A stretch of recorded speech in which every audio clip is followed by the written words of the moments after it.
ওকে, buenas todos। আপনারা নিশ্চয়ই আমাকে শুনতে পাচ্ছেন এবং আমার ভয়েসটা ক্লিয়ার আপনাদের ওখানে। এনিওয়েজ, আমরা লাস্ট ক্লাসে যেটা পড়েছিলাম সেটা হচ্ছে কুম্প্রিমেন্টার, হ্যাঁ, পর্তুগিজ ভাষায় পরিচিতি আমরা পড়েছিলাম। আর আজকে আমরা যেটা পড়বো সেটা হচ্ছে পর্তুগিজ নাম্বার। কি পড়বো? Portuguese number. ওকে, চলেন আমরা শুরু করি। ওস নুমেরোস কার্দিনাইস মানে হচ্ছে নাম্বার গুলো, হ্যাঁ। ওস মানে হচ্ছে এটা প্লুরাল আসছে, এই জন্য ওসটা বসছে এখানে। যদি একটা নাম্বার হতো তাহলে ও নুমেরো হতো, হ্যাঁ। ওস নুমেরোস কার্দিনাইস মানে কার্দিনাইস শব্দের অর্থ হচ্ছে ক্রমানুসারে, হ্যাঁ, ক্রমানুসারে। এখানে আলাদা করে লেখা আছে, দেখেন। ওস নুমেরোস। ওকে, এখানে আলাদা করে লেখা আছে ওস নুমেরোস। আচ্ছা, সো আমরা একটু পড়ার চেষ্টা করি। এখানে উপর থেকে নিয়ে নিচের দিকে যদি যাই, এখানে লেখা আছে জেরো, হ্যাঁ, জেরো। আমরা জিরো বলবো না কেউ, ইংরেজিতে এটাকে বলি জিরো। আর এখানে পর্তুগিজ এটাকে বলে হচ্ছে জ্যারো। কি বলে? জ্যারো। আপনি দেখেন, যারা অ্যালফাবেটে ঘাটতি আছে তাদের জন্য বোঝা কঠিন হবে, বাট যারা অ্যালফাবেট অলরেডি ধরে ফেলছেন তাদের জন্য ইজি। দেখেন, আমরা জেডটাকে জে বলেছিলাম, তাই না? জে। আর ইটাকে এ পড়েছিলাম, তাহলে কি হলো? জে। আরটাকে যখন সিঙ্গেল আর কোনো শব্দের মাঝখানে থাকবে তখন সেটা আর এর উচ্চারণ এবং র এর উচ্চারণ করবে, আমরা এটা জানি। সো এই র এর উচ্চারণ যখন করবে, তার মানে র এর উচ্চারণ করলে জ্যার। আর শেষে আছে হচ্ছে অ, ওটাকে আমরা উচ্চারণ করব অ, পর্তুগিজে জ্যার। আশা করি বুঝতে পারছেন। ঠিক সেম ভাবে আমরা এটাকে বলবো হচ্ছে, ওয়ানটাকে বলবো হচ্ছে এবং টু কে বলবো হচ্ছে আমরা দইশ। আমরা এখানে দেখেন, আমরা যদি একটু বলার চেষ্টা করি শুরু থেকে, জেরো ও দইশ। ওকে, এখানে আরেকটা জিনিস দেখে খেয়াল করেন, সেটা হচ্ছে পাশে আ লেখা আছে, আশ লেখা আছে। বিকজ অফ এটা প্লুরাল নাম্বার আসার কারণে এখানে আশ আসছে, এটা সিঙ্গুলার নাম্বার থাকার কারণে এখানে আ আসছে। এই বিষয়টা যখন আপনার কোনো শব্দ ফ্যামিলিনো এবং মাস্কুলিনোর মধ্যে ডিফারেন্স থাকবে, তখন ফ্যামিলিনো যে শব্দগুলো থাকবে সেগুলোর শেষে আ থাকবে মোস্ট প্রবাবলি, এবং ম্যাক্সিমাম ক্ষেত্রে তাই হয়। ব্যতিক্রম আছে, কিছু আছে, খুবই কম। বাট অপেক্ষাকৃত যে শব্দগুলো আ দিয়ে শেষ হয় সেগুলোকে আমরা ফ্যামিলিনো হিসেবে ডিক্লেয়ার করব। চলেন এরপরে আমরা আগাই। থ্রিটাকে আমরা পড়বো হচ্ছে ত্রেশ। কি পড়বো? ত্রেশ। চারকে আমরা বলবো হচ্ছে কোয়াত্রো। তার মানে এখানে যদি পুরোটা আমরা এখন বলার চেষ্টা করি, জেরো, দোস, ত্রেস, কোয়াত্রো। বুঝতে পারছি? আচ্ছা, চলেন আমরা এরপরে আগাই সামনের দিকে। এই জায়গা পর্যন্ত আমরা একটু নেওয়ার চেষ্টা করব। পাঁচ। পাঁচটাকে আমরা পড়বো হচ্ছে সিঙ্কো। কি পড়বো? সিঙ্কো। সেইস, যেটা ছয় সেটাকে আমরা বলবো হচ্ছে সেইস। যেটা সাত সেটাকে আমরা বলবো হচ্ছে সাত। যেটা আট সেটাকে আমরা বলবো হচ্ছে ওই তো। যেটা নয় এটাকে আমরা বলবো নভে। দশ যেটা, এটাকে আমরা বলবো হচ্ছে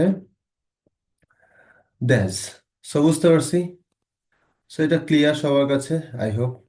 আচ্ছা, সো এখন যদি আমরা একটু নেওয়ার চেষ্টা করি, পুরোটা একবারে যদি আমরা একটু নেওয়ার চেষ্টা করি তাহলে কেমন আসে আসলে।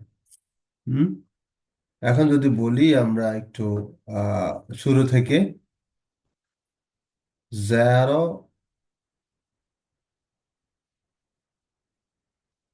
zero, dois, três, quatro, cinco, seis, sete, oito, nove, 10। আচ্ছা, চলুন এবার আমরা 11, 12, 13 এগুলোকে একটু নেওয়ার চেষ্টা করি। 11কে বলে হচ্ছে অনজে, 12কে বলতেছে হচ্ছে দোজে, 13কে বলছে হচ্ছে ত্রেজে। ঠিক এখানে যদি আমরা 13-র পরে যদি যাই, 14, 14কে ওরা বলে হচ্ছে কাতর্জ, 15 হচ্ছে কিনজে, 16 হচ্ছে দেজেসাইজ, 17 হচ্ছে দেজেসাতে, 18 হচ্ছে দেজোইতো, 19কে বলে হচ্ছে দেজনove, ভিনতে যেটা বলছে সেটা হচ্ছে 20। বুঝতে পারছি। সো আমরা যদি এখন একটু বলার চেষ্টা করি 11 থেকে 20 পর্যন্ত, তাহলে কেমন আসে বিষয়টা?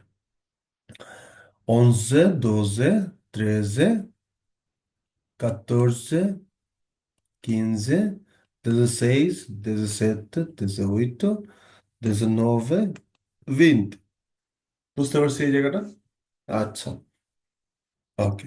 এখানে একটা বিষয় মাথায় রাখতে হবে, সেটা হচ্ছে যে ব্রাজিলিয়ান পর্তুগিজ এবং হচ্ছে ইউরোপিয়ান পর্তুগিজের মধ্যে ডিফারেন্স হচ্ছে, কিছু জায়গায় ডিফারেন্স থাকবে। এমনিতেও বোয়া নয়, বোয়া তার্দ, এই সমস্ত জায়গাতে ওরা ডি কে জে উচ্চারণ করে। যেমন আমরা যদি বলি বোয়া তার্দ, ওরা বলবে হচ্ছে বোয়া তার্জে। আমরা যদি বলি বন্দিয়া, ওরা বলবে হচ্ছে বঞ্জিয়া। হুম। ঠিক সেইম ভাবে এখানেও আর কিছু নাম্বারেও কিছু ডিফারেন্স আছে, অল্প কিছু। যেমন হচ্ছে এই যে 14, যেটা 14, 14, এটাকে ওরা বলে হচ্ছে 14। কি বলে? 14। হুম। আচ্ছা, এখানে এটা থাকে না, তখন এটা থাকে না, তখন 14 বলে। আর আমরা এখন বলছি 14, 14। ওকে।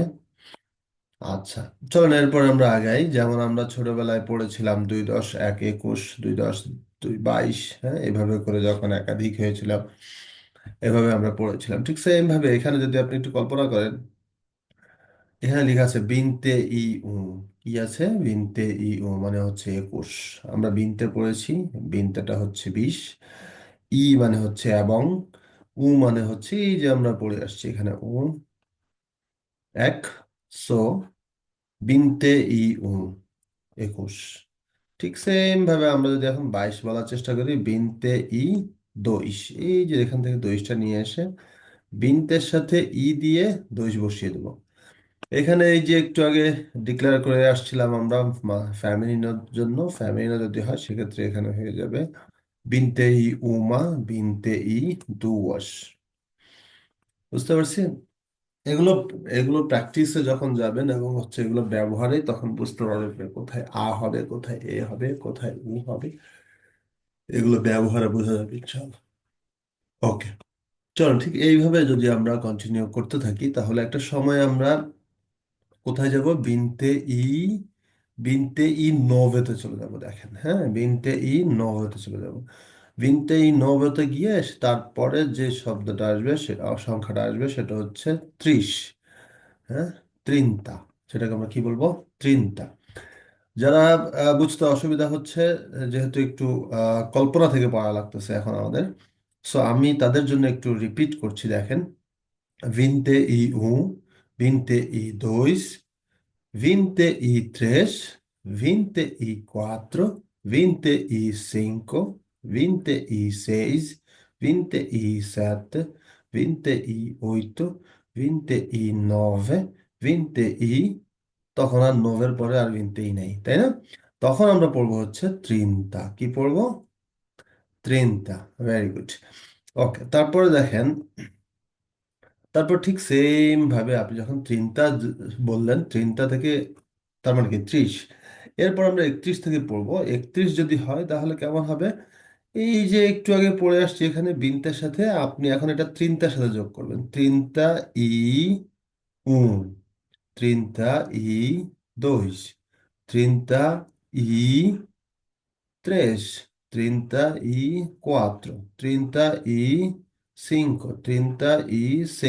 37, 38, 39। তারপরে আমরা চলে যাব হচ্ছে কোয়ারেন্টাতে। কততে? কোয়ারেন্টা মানে 40। বুঝতে পারছেন নিশ্চয়ই? ঠিক সেম ভাবে কোয়ারেন্টার সাথেও আপনি, যাদের বুঝতে অসুবিধা হচ্ছে, এটার সাথে আপনি একটা ই যোগ করে দেন। হ্যাঁ, একটা ই যোগ করে দেন। এটা যদি আমি একটু আহ দেখানোর চেষ্টা করি আলাদা করে, ই একটা লিখে এটার সাথে আপনি এবার কোয়ারেন্টা ই উ। বুঝতে পারছি? সরি, সরি, আপনাদের হয়তো বুঝতে অসুবিধা হওয়ার কথা না, কারণ একেবারে আলাদা করে লিখে দিচ্ছি। তো যাদের বুঝতে এখান থেকে অসুবিধা হবে, তারা এখান থেকে কোয়ারেন্টা ই উ, কোয়ারেন্টা ই দইস এভাবে করে যোগ করে কোয়ারেন্টাইন 90 পর্যন্ত চলে যাবেন। কোয়ারেন্টাইন 90 পর্যন্ত চলে যাওয়ার পরে আপনি এর পরে কি বলবেন? 50। 50টাকে কিভাবে বলবো আমরা? সিনকোয়ান্তা। 50 কি হবে? সিনকোয়েন্তা, ওকে। সো দেখেন, তার মানে দাঁড়ালো কি, তার মানে দাঁড়ালো হচ্ছে আপনার, আমরা সিঙ্গেল 50 পর্যন্ত কমপ্লিট আমাদের, ঠিক সেম ভাবে 50-এর সাথে এইরকম যোগ করে করে করে করে আপনি অ্যাড করবেন, আর শেষে গিয়ে বলবেন সেইসেন্তা। 60কে আমরা কি বলবো? সেইসেন্তা। ওকে। আচ্ছা, 60 যেটা, এটাকে বলবো আমরা সেইসেন্তা। ওকে। আচ্ছা, অলরাইট। এরপরে 1 2 3 এভাবে যোগ করে আমরা দিয়ে বলে এরপরে আমরা এটাকে যোগ করে শেষ পর্যন্ত আমরা চলে যাবো সেতে। বুঝতে পারছি? আচ্ছা, অলরাইট। এরপরে চলেন আমরা যদি আর একটু আগাই, সেটা হচ্ছে ঠিক সেতেন তাই যদি এভাবে যোগ করে করে একটা সময় আমরা 80-তে যাবো, সে 80-কে আমরা বলবো হচ্ছে ওইতেন্তা। কি বলবো? ওইতেন্তা, হ্যাঁ। আচ্ছা, ওইতেন্তা বলো। ওইতেন্তা থেকে 1 2 3 করে এরপরে আমরা চলে যাব 90-তে, আর 90-তে গিয়ে আমরা বলবো এটা নভেন্তা। ঠিক সেম ভাবে এটা একটা সময় আমরা 100-তে চলে যাবো, আর 100-কে আমরা বলবো হচ্ছে সেইম। কি বলবো? সেইম। এইটুকু পর্যন্ত ক্লিয়ার, আই হোপ আপনারা প্রত্যেকেই। তারপরে 0 থেকে 100 পর্যন্ত আমরা পারি, তাই না? হ্যাঁ। অলরাইট। দেখেন, এরপরে যদি আমরা 101 বলি, 101, ছোটবেলায় আমরা পড়েছিলাম 101, 102, হ্যাঁ, এইভাবে যদি পড়ার চেষ্টা করি তাহলে কেমন আসবে? সেন্তো ই উ, হুম, সেন্তো ই উ। এখানে একটা জিনিস খেয়াল করেন, এখানে কিন্তু বলা হয়নি সে ই উ। ওই যে আমি বললাম 100, আমরা কিন্তু আমরা যখন 100 হয়ে যাই, 100 হয়ে যাই, তখন আমরা শতক বলি, 100 বলি, হুম, 100 বলি। ঠিক তারপরে আমরা বলি হচ্ছে 101, তাই না? এই যে একটা আলাদা একটা সাউন্ড আসছে না, এই সাউন্ডটাকে আপনি কল্পনা করেন যে পর্তুগিজে যখন আপনি 101 বলবেন, তখন এটা হয়ে যাবে হচ্ছে সেন্তই উ। আর যদি এটি ফ্যামিলিনে হয়, সেটা হয়ে যাবে উমা। ওকে। আচ্ছা, ঠিক সেম ভাবে আপনি 1 2 3 4 করে গিয়ে একটা সময় আপনি যখন 20 পার হবেন, তাহলে কি হবে? সেন্তো ই বিনতে, সেন্তো ই বিনতে। এখন 20 যখন পার হবেন, তখন আপনি গিয়ে বলবেন হচ্ছে 21। আর 121-কে আমরা কিভাবে বলবো? সেন্তো ই ভিনতে ই উন। দেখেন, এখানে দুইটা আসছে, খেয়াল করছেন? এখানে দুইটা আসছে, তার মানে কি? সেন্তো ই ভিনতে ই উন। ক্লিয়ার? আচ্ছা। ফ্যামিলি না হলে একই রুলস, তখন ও মা হয়ে যাবে। এইভাবে করে 120 থেকে 121 থেকে শুরু করে 130 পর্যন্ত সেন্তো ই ত্রিনতা কি হয়ে যাবে তখন? সেন্তো ই ত্রিনতা, তখন একটা পূর্ণ সংখ্যা আসবে, তখন ত্রিনতা হয়ে যাবে। আবার ঠিক সেন্তো ই ত্রিনতা হয়ে যাবে, হ্যাঁ। এইভাবে করে আপনারা যখন কন্টিনিউ করবেন, তখন আপনারা গিয়ে 200-তে পৌঁছবেন। আর 200-তে পৌঁছলে তখন আপনারা কিভাবে বলবেন? 200 হচ্ছে দুজেন্টোস। কি বলবো আমরা? দুজেন্টোস। বুঝতে পারছি? আচ্ছা। সো দেখেন, এখানে যদি আপনি এমন হয় যে দুজেন্টোসের পরে আপনি আবার 1 2 3 4 করে গুনে গুনে আপনি 300-তে গিয়ে পৌঁছাবেন, আর 300-টাতে আপনি গিয়ে কি বলবেন? ট্রেজেন্টোস। ট্রেজেন্টোস। ঠিক একইভাবে 400-টাকে আমরা বলবো হচ্ছে কোয়াত্রোজেন্টোস। 500-কে আমরা বলবো হচ্ছে কিনেন্টোস।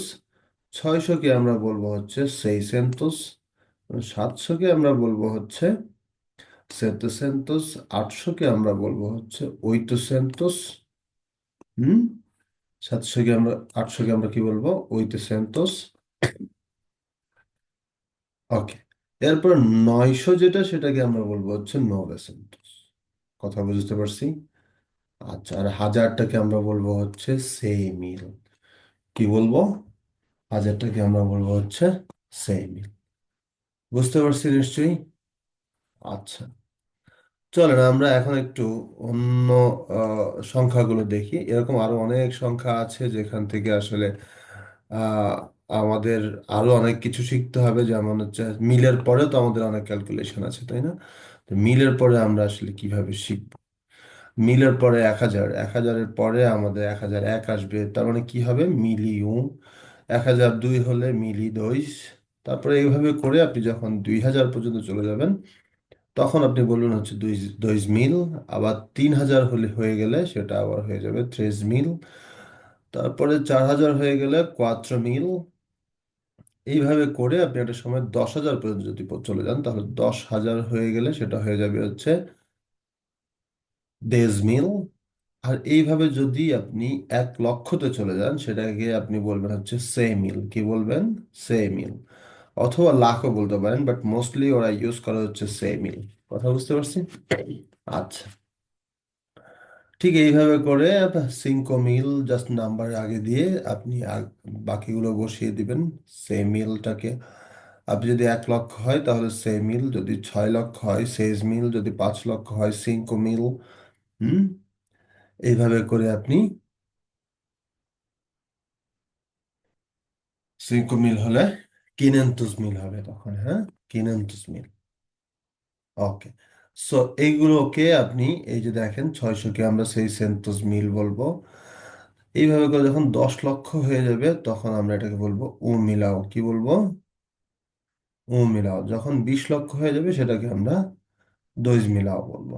ঠিক এখানে বেশ কিছু নাম্বার দেওয়া আছে, এইগুলো যদি আপনি র্যান্ডমলি বলতে পারেন, এইভাবে বলতে আসতে পারলে তখন আপনি সিরিয়াল নাম্বার তো এমনি বলতে পারবো আমরা মুখস্থ হয়ে গেলে, বাট র্যান্ডমলি নাম্বার যখন বলতে পারবেন তখন মনে হবে যে হ্যাঁ, নাম্বারগুলো মাথায় আসছে। যদি আমি একটু প্র্যাকটিস করি বা একটু বলার চেষ্টা করি আপনাদের জন্য, আপনাদের করবার জন্য, সেটা কেমন হয় তাহলে? এখানে দেখেন লেখা আছে 4, 5, 9, 8, 7, 0, 4, 7, 8, 9। হ্যাঁ, এই যে উল্টা পাল্টা লেখা আছে, সেগুলোকে আমি যেটা যে শব্দ যেটা যে উচ্চারণ হওয়ার কথা সেটাই সেই উচ্চারণ করেছি। এরকম যখন আপনি পারবেন বা আপনারা পারবেন, তখন আপনাদের জন্য ইজি হয়ে যাবে শব্দগুলো বলাটা, সংখ্যাগুলো তখন আত্মস্থ হয়ে যাবে। I hope. এর পরেরটা যদি একটু চেষ্টা করি, 8, 7, 3, 0, 8, 3, 9, 4, 9, 3, 0। এর পরেরটা যদি বলার চেষ্টা করি, 2, 7, 8, 3, 9, 0, 3, 8, 4, 7, 0। এরপরে একটা যদি বলার চেষ্টা করি, 7, 4, 9, 8, 8, 6, 3, 8, 7, 2, 9, 8। আই হোপ যে আপনারা বুঝতে পারতেছেন এবং আপনারা ক্লিয়ারলি বুঝছেন এই পুরো ক্লাসটা। আজকের ক্লাসটা আপনাদেরকে আমি ভিডিও রেকর্ড করে দিলাম। আই হোপ যে আপনারা যারা আহ, এর আগের ক্লাসটা রেকর্ড পাননি এবং হচ্ছে যে যারা ক্লাসে জয়েন করতে পারেননি, তাদের জন্য এই ভিডিওটা কাজে দিবে।